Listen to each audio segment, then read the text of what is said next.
we've lost the specialness in giving a gift sometimes. The meaning behind the gifts lots of times is way more important than the actual gift. You don't have to have all the answers or the whole thing laid out to start. But when the dream is big and when the outcome is amazing and the work becomes play almost. I would see people in Paris sitting on benches, park benches, and watching boats go by, and they're talking. And I just thought, this is a really big, busy city. How are they still keeping some of these pieces of friendship and connection in this world? You know? And so it gave me this inspiration, like, oh, we can still do this. Yes.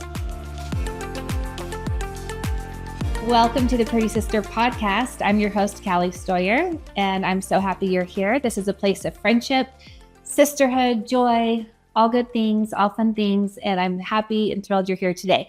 And I would love to invite you to, if you have been following along and enjoying the podcast, to write a review and make sure you follow so that you could always be the first to know about our new episodes. And today is a special one. I have a dear longtime friend of mine, Kerstin Bean. How long has it been? Well, according to Hillary, who I also recently interviewed, 24 years. 24 years. Yes, she's been like keeping track. No. Been a good 24 years. Yes. So if you listen to the podcast with Hillary, Kerstin comes from the same friend group. And I had talked about that she's part of my Boston friend group. I have all of these collections of friends throughout my seasons of life, and this is our Boston season, which was a special time. And we've continued the friendship through the years.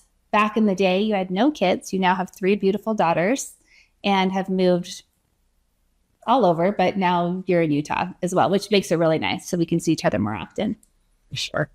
So I brought Kerstin on because she has been doing something really cool with her spare time, which as mothers, do we ever really have spare time? I don't know if that's a thing. That's so true. Like this big. But somehow in your spare time, you decided to start a big venture.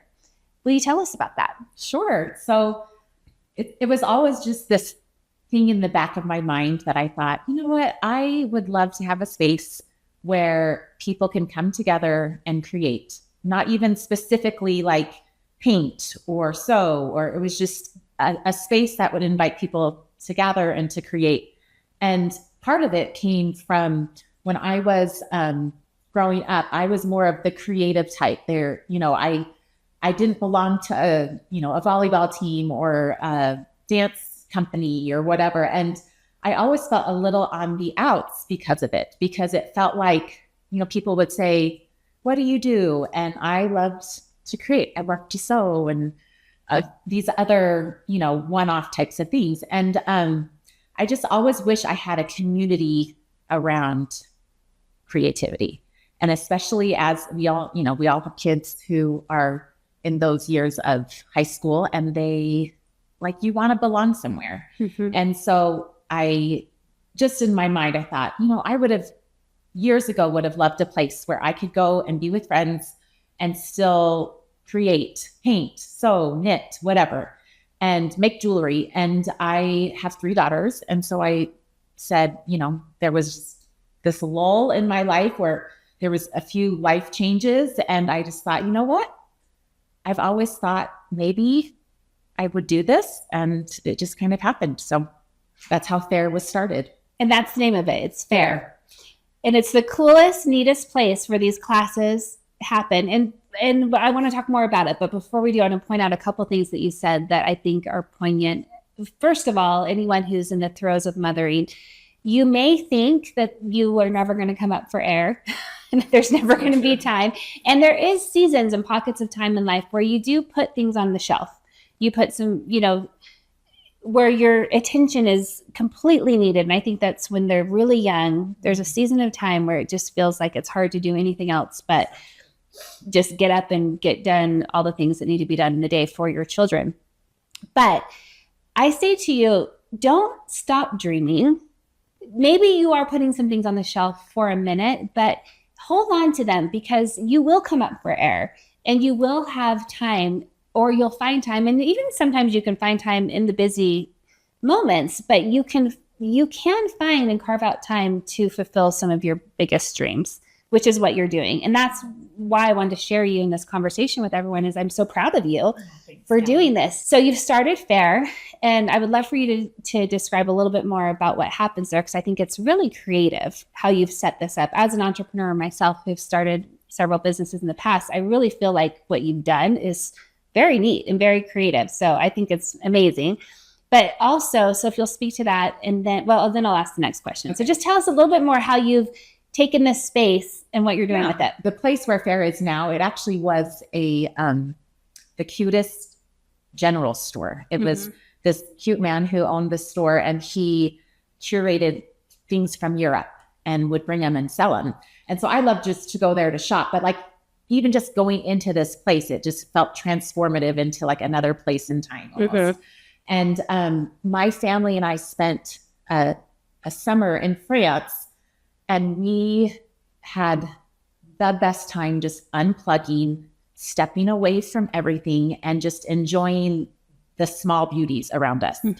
And that culture there, especially like in the countryside, reminded me how important it was just to like slow down and see just the beauties around us. And so much of what makes their culture beautiful is they are a creative people who invest in their architecture and their gardens and their, all of that kind of thing. And I just felt like that was missing in my life, in my little community. In so many lives. And so many lives. Here in America. Yes. In our fast-paced. We're so fast-paced. Society, our disconnection, our what's next. And we kind of haven't, like, we're more about efficiency and, and have lost a lot of these arts that actually are really grounding and bring us together and are good for us, for our souls, gives us a boost of endorphins. And so it was my little way to just bring a little piece of France, a little piece of creativity to Salt Lake City. And I wanted my kids to be a part of it. To your point, we all know that phones are such a part of our life. Yes. And they're good. They're great. They provide very valuable. Amazing.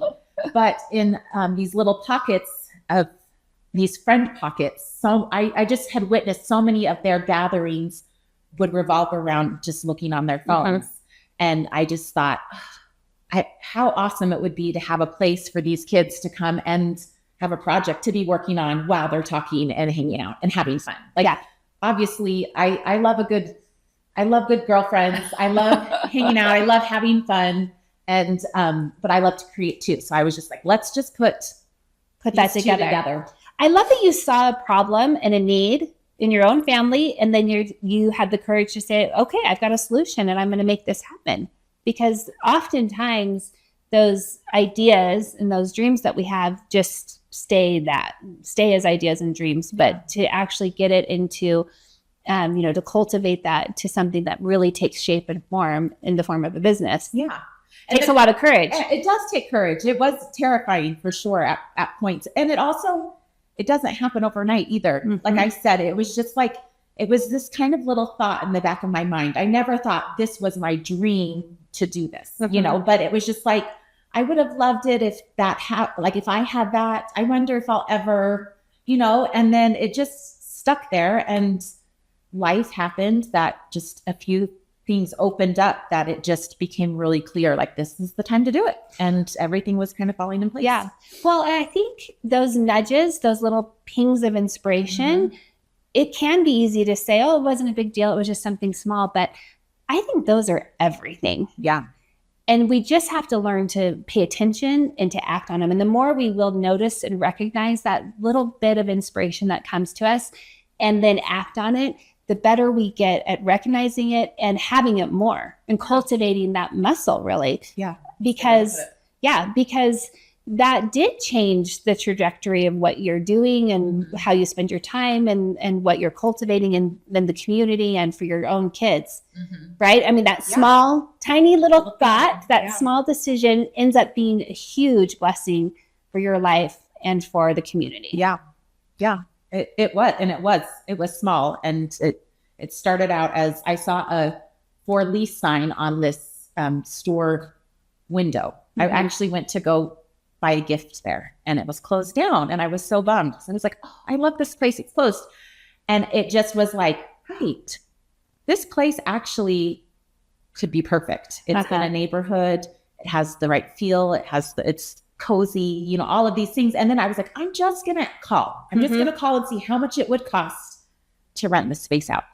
And then it was like, I called, and then it was like, okay, maybe it's doable. And then it's like, I'm going to just talk to some people who I know who are extra creative. Like, do they feel like this is something they'd be interested in teaching a class or taking a class, and just kind of put a few little feelers out. And it just, before I knew it, it was like, you had the validation that you needed after kind of putting it out there.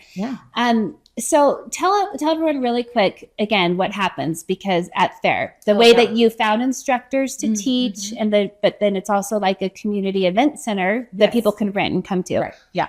So I'm a little bit of a dabbler. People ask me if I teach anything there, and I honestly don't feel like I'm expert at anything to teach something there, but you're the jack of all trades. Yes, I love to try it all. And so this was a good fit for me to find a space that could appeal to lots of creatives. So not just the painter, not just the sewer, not just the graphic designer. And honestly, I just have such a creative community. It was like, who do I know who has this amazing skill? A lot of them untapped. Right, that don't have a place to showcase their skill and to teach and share. So I love that you're putting, you're bringing that out. I mean, that's what I'm trying to do with Pretty Sisters is sharing people's stories. I believe everybody has a story. Everybody has unique gifts and talents, and that we can benefit from talking about them and hearing about them. I hope that you'll benefit from hearing about the courage and the grace in which you've started something new. And then maybe you'll dare to do that as well. So again, you've done it in a different format where you have this creative space for people to share. I love that. Yeah. It actually helps make it not as scary as when you have people around you who are kind of like, oh yeah, that's a great idea, and I'll do it with you. Then it's like, well, if it fails, we fail together. And it doesn't feel as hard. And if we succeed together, you know? And so it just became, just one step after the next. And there were enough people who were creative and who were willing to say, hey, I kind of love this idea. And I've been thinking about, how do I bring this part of me to a broader group? Or how do I make some money off of this gift or talent that I have? And so I talked to enough people that felt like, oh, there's people out here who would love to share. And there's people out there who would love to learn from these artists in all different shapes and forms. And so, that's kind of where it started. And so now we offer classes, workshops of all kinds. And we listen, I'll get people who will be like, I do this, watercolor technique, and I would love to come and teach a class. And I'm usually like, if it makes sense, and let's give it a try.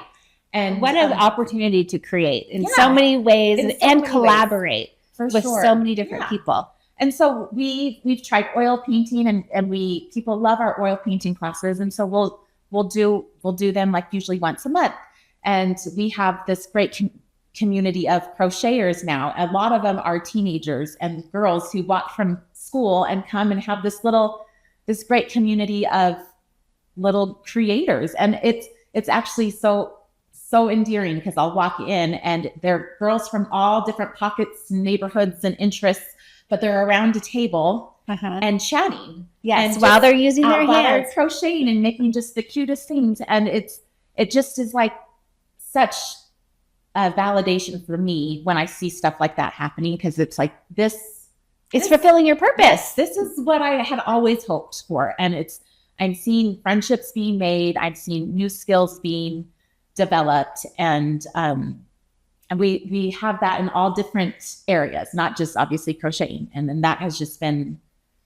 I'm sure that does feel really good to have it validated by the success of this venture, which it is very successful. In fact, it was just named on the news as one of the top 10 activities to do in Utah, that was exciting. Yeah, which is congratulations. Thank you. I think that's amazing, and I'm so proud of you. Thank you. And as I think about it, just for my kids or myself, I would love, I think it is, as a mother, so valuable to have another option for your kids. Mm-hmm. It's like another great date option, whether it's for couples or for kids to go on dates. Mm-hmm. They can go to pottery and they can, well, actually, there's like a very few number of things that they can do creatively on dates, but this just is one, for sure. It's a whole new option, but that it changes all the time. Right. And that's what's cool. Right. It's not just one new option. It's this myriad of them because you're always bringing new things to the table. Yeah. Actually, Hillary, who you just interviewed, her son for a Christmas gift gave his girlfriend a painting class.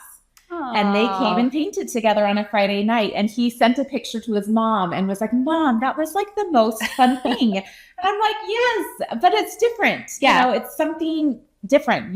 You're not, going to movies and dinner is so fun too. Mm-hmm. But it like for the same just price, variety. You can go and paint together or cookie paint or, there's lots of options. Yeah. So one thing I would love for you to just tell the audience, because I thought of it when you were talking about where this inspiration came from in France when you were traveling, and you wanted to kind of bring some of that back to America. When you did I remember there was an activity of gift wrapping. Oh, yeah. And when you explained that to me and what it was, I loved it. It felt like the charm of like a lost art form. Just tell me about that, because that gives them an example of that way that you've brought this creativity and some old lost things to something that we can appreciate in a different way. Because you would think, well, gift wrapping, that's boring. Throw it in a bag. And, it's good, but not the way that you're doing it. Yeah.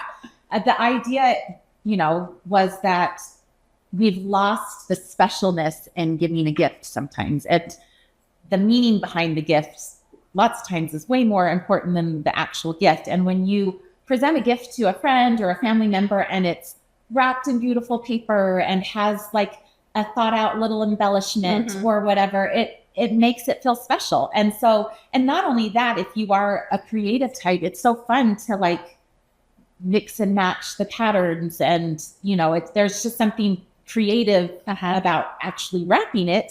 And then the receiver of the gift feels like, oh, that felt special, and it's not just about what was given. It's the whole experience and the thought that goes into it. Which I feel like is a lost art. Back in the day, in this class, they talked about like these vintage ribbons that they would use to wrap with it. It's like you never throw away a ribbon. Like it's this beautiful piece of fabric. And it's just like you keep your ribbons and you keep your papers and you can reuse them. And it's more about like the specialness and the history. I need to tell my kids about this because I'm always the person teased at Christmas because I'm the saver. I have like a box of where I keep ribbon and I refold the tissue paper, and if the bag's not ripped, I'll save it. And I have like drawers that different size bags go in. And so at Christmas, I'm like the one just making sure we're opening everything really orderly and wrapping as we go. Because I like to keep a really clean system. Yeah. And the kids sometimes are like, Mom, are you kidding me? Can we just awesome. Can you stop making us clean as we go? But I'm gonna tell them, I'm gonna say, no. Yes. I learned from Kerstin that this is my art form I'm practicing. You are being creative. You can repurpose it in different ways. And they're like, yeah, you're just tricking us into just being clean.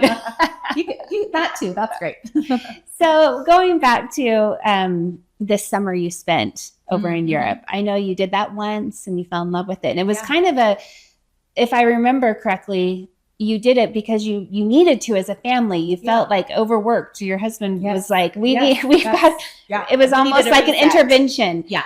And then it's become a tradition. Yes. So tell us about that, because I think there's some unique things we can learn from what you're doing. Yeah. I just remember it was a time of life where my husband was just feeling so overworked in life. And I was in the throes of, just busyness with helping out with school and with kids. And there just was so much happening. Our kids were involved in so much. And, it's hard when you're in the middle of it to say, enough. We're stopping. But for some reason, it's okay to tell someone we're leaving on a vacation or on a sabbatical or whatever you want to call it.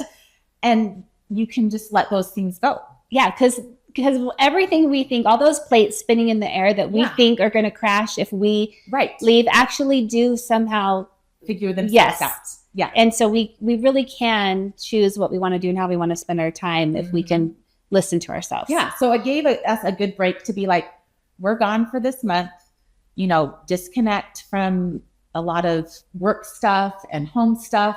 And this is just, we're going to center on our family and just enjoy this. And it truly, I told my husband after we came back, that was like one of the best months of my life. And he said, well, then why don't we do it again? And I was like, okay, let's do it again. Which takes time and money. So there's sacrifice that goes into that. Right. It's not with being done without a lot of thought of the pros and cons. For sure. Because it was 2 years later that we were able to do it again. It wasn't like a right away the next day or the next month or, you know, it's not. But it was worth saving up for. It was worth saving up for. It was worth carving out time to do it. And I mean, we had to make some sacrifices too.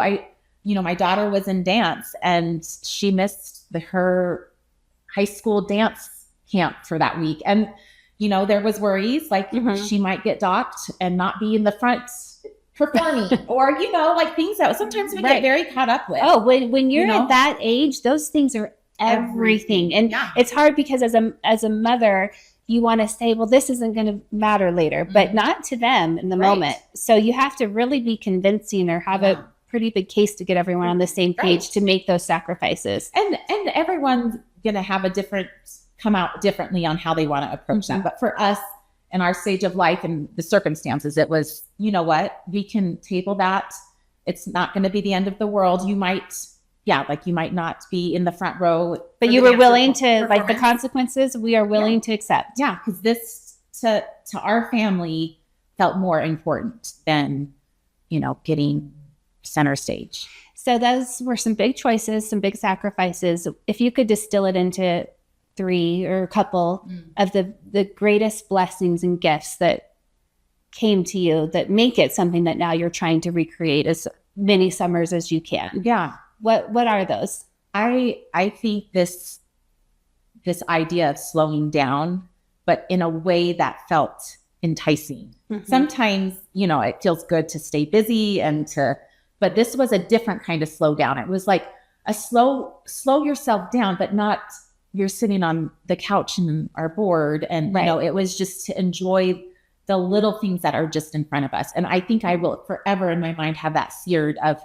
this beautiful countryside and being with my family and eating delicious food and cooking meals together. And, you know, my girls made like this funny dance with the cows. And like it was all these inside jokes now. Yes, exactly. And I just feel like that slowing down piece, like I now tangibly know what that feels like and how rewarding it is that I just am like, I want to go back to that. And so I feel like that will forever stick with me.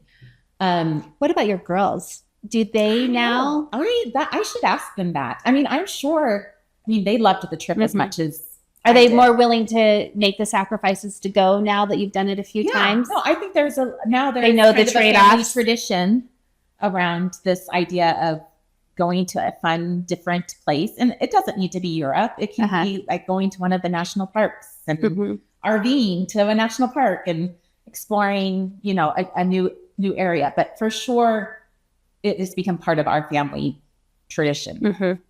So I do feel like that is, I'm trying to think, what was the question? Well, I was just, what were the few things that are the big, ahas for your family, the blessings that came that make it, something that's worth doing again. Yeah. And I do think Faire, like that, it really did come out of this trip. It was kind of like that extra nudge that I needed, that it opened up this idea or this place that did not exist in my world. And probably gave you the amount of energy and perspective to do something courageous and different like that. Because I think it's hard to see the opportunity sometimes when you are running and in the busyness of your life. But when you can take yourself away and have a shift in perspective, I think you give room for possibility. Yeah.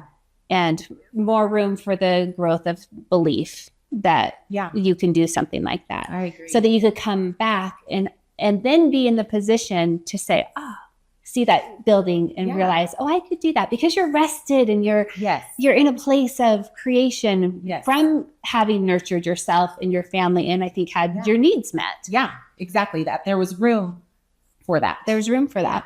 And also I think sometimes being in our little pocket or bubble or whatever you want to call it, it feels like this is too strong of a force to make a change in. You know, like if the culture is to be go, go, go, or to, always be on your phones, it's sometimes feels bigger than yourself. And I do think sometimes it is, but it opened up this like new world when I would see people at a dinner table that they were reading books and didn't have their phone on, or saying, there's a different way to do life. A different way I would see people in Paris sitting on the little benches, park benches, and watching boats go by, and they're talking. And I just thought, this is a really big, busy city. Like, how are they still keeping some of these pieces of friendship and connection in this world? And so it gave me this inspiration, like, we can still do this. Yes. We can still do it. Yes. We just need to provide a space, an incentive, or whatever to get people to do it. You kind of needed that. You need to prioritize it. Yeah. And once you get the taste of that life, right? I'm so glad you brought it back to us here. It's a great life for sure. So tell our listeners where they can find out more about Faire. And spell it for them, because it's spelled uniquely. It's the French way of saying to make, to create. It's spelled Faire.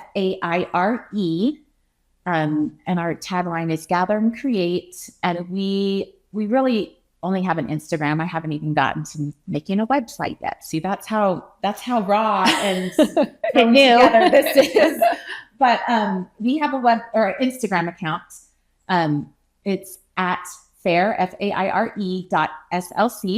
You can follow us there. And in that link, in our bio, there's a link where you can register for our classes. But also we have posted all of our schedules. So usually we do like a spring schedule, summer camps, a fall schedule, and then we'll just throw stuff on too. Like if something comes our way that seems exciting. So just always keep checking, because things will always pop up, even if it's not a part of our like set spring schedule. We'll have one-off workshops and stuff like that.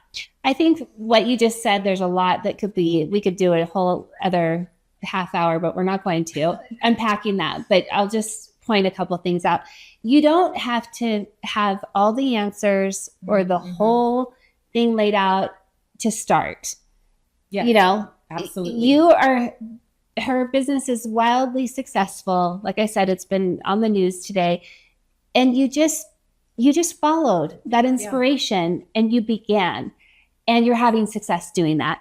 And so remember, ladies, to dream, it begins with that belief, or just that idea, that dream, that spark of imagination, listening to your intuition, however that comes to you, and then believing in it enough to take some steps. Yeah. And then you got to work. I mean, it hasn't been easy. In fact, we didn't even talk about it, but I know your family was like painting and redecorating. And my mom helped me wallpaper the bathroom, and like it was a whole rehaul. It was a family affair for sure. Yes, like lots of hard work. Yeah, we're not talking about that on this podcast, but I know it was there. There's always work involved, but when the dream is big and when the outcome is amazing, and you're blessing so many lives with an idea, with a really good intention to serve the community, and I think the work becomes play almost, and it's okay. Yeah, and it's worth doing.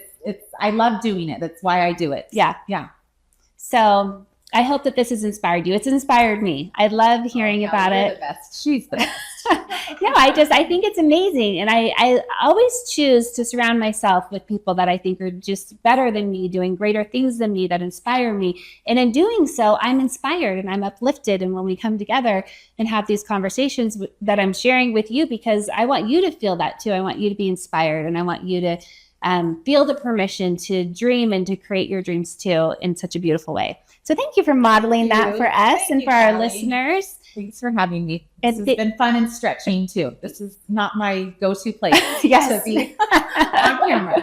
But I know it's new. It's different. Yes. And All my friends probably are mad at me now that I'm making them do these if podcasts. You know that's the tax or the price we have to pay. Yes.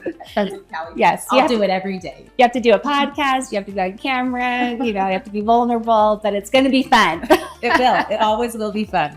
Well, I guarantee that. We learn and grow in the process. So I hope that you've learned something today. Thank you, Pretty Sisters, for being with us. Thanks for joining in on the podcast. Again, if you will be sure to follow and leave a review and share it. Share it with somebody that maybe came to mind that is thinking about starting something but doesn't know quite where or how to start or have the belief to start. This is an episode for them because they can do it.